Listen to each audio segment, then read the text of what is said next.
In February 1947, Christian Dior showed his latest collection, and it changed the way women were allowed to look forever. So the context matters for this one. This was right after the war. France still had fabric rations and actually everything rations.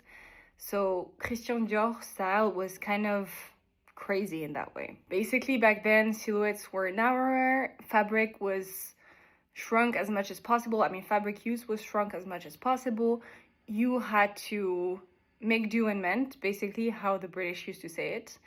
And everything had to be worn as much as possible. Women were dressing for function and not flourish. They had to go to factories to work while men were at war and had to basically deal with everyday life by themselves. That was the norm for years.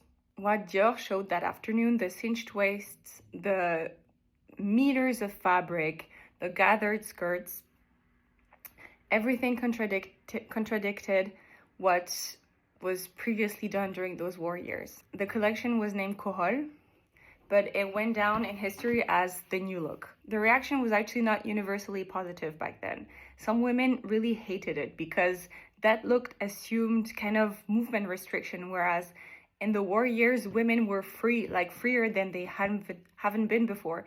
They were all working in factories, dealing with their own life. Football teams were made mainly of women. Society was functioning just with women, basically.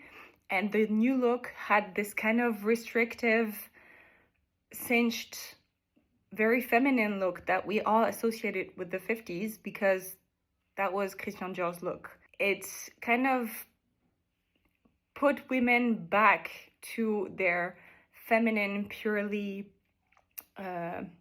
decorative space that they had basically forgotten because of how integral a part of society they had become. But despite of it all, the silhouette stuck and it became the emblematic silhouette of the 50s with the cinched waist, huge skirt, huge gathered midi skirt, basically defined the entire 50s as we remember them now in 2026.